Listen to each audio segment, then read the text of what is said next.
I'm Matt. I'm from DarcyUntouched, and this is in reply to obviously Jesus' video, the Overmen, episode 1, part 1 of 5. This video is a part of his podcast series called Philocockical, and is available for download from Podbean. Just Google search Philocockical or obviously Jesus, and you'll see it pop up on the second or third page, I think it is. But this isn't directed at obviously Jesus as such. It's more directed at his guest he had. I have obviously Jesus's channel up in the background here, and it is the video that I will be replying to. And my issue was obviously Jesus's guest had some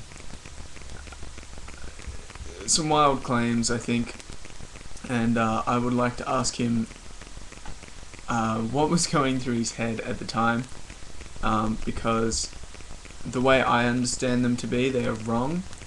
I'm doing physics at high school, and have pretty much learned, like within the last couple of weeks, learned exactly what he was talking about, so it's still fresh in my mind, whereas he was doing it a couple of years ago at university, or is still doing it at university. He said he was doing it, so I don't even know. But yeah, so on to the first claim, and I'll just swing around for a bit here.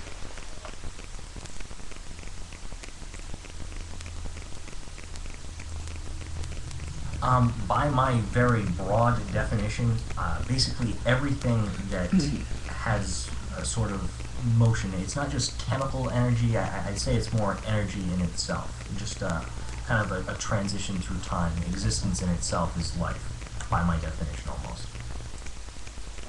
So in this, I'd like to address one, you said energy in itself. So if I have a ball and it is just sitting there, if this ball is doing nothing, it has no energy, it's not alive. But if I pick up this ball and throw it, therefore it's living, by your definition. Also, energy, you just say energy, you don't say which energy. So again, you could call a ball in motion energy. You could call a magnet energy. You could call just a plain old magnet alive, by your definition, for the simple fact that it has electromagnetic energy. And yeah. So I think you need to define more what kinds of energy, and you cannot just say energy, because energy doesn't exist. When people think of energy, they think of like they're thinking of electrical energy. They're thinking of a power source kind of stuff. But yeah. Onto the second comment, and the third one sort of wraps in with this as well.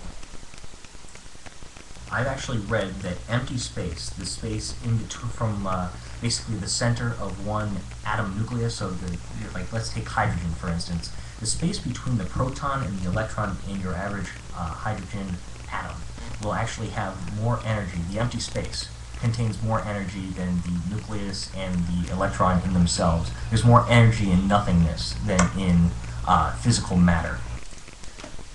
Okay, let's just go back to that. There is more energy in nothingness than there is in physical matter. Let's just think about how ridiculous that sounds. If you have nothing, how is there energy? If you have nothing. And I also think that your atom, your atom display thing is wrong, because you would be talking about the weak force, the weak nuclear force, which is not energy. It's a force. It's like gravity. It's like electromagnetic force. It's like yeah. My screen's just gone black, so I'm just going to wake my computer up. Hope it hasn't stopped recording. And yeah. I forgot where I was now. Crap. So, oh yeah, so between two atoms you have the nuclear weak force, or is it the nuclear strong force? It's one of them. Don't quote me on which one, but one of them. And it's basically what keeps them rotating around each other without spiraling out of control, and it basically sticks them together. And so that's not really energy, that's a force, but you do get kinetic energy from that, but the kinetic energy is in the mass. So, but again, I would just like to say, how ridiculous. Why did you say that? Because you've got nothing. There is nothing. So how can that have energy if there is nothing there? Because there's nothing. Moving on. Well, we'd outrun light because light moves at a constant rate. It's like 2.89 times 10 raised to the 8th, I think it is. That's a speed. Right now, we're actually accelerating away. We're going faster. That's why when we look at other planets farther and farther away, and different light sources like different stars, we see color shifts.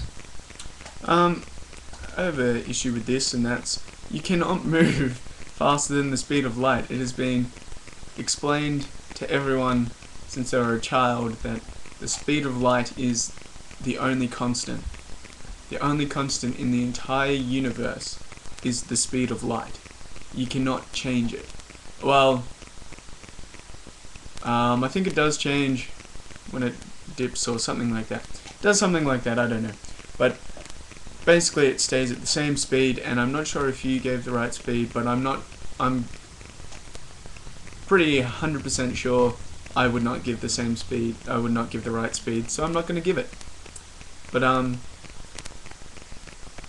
yeah, the speed of light is the fastest anything can go.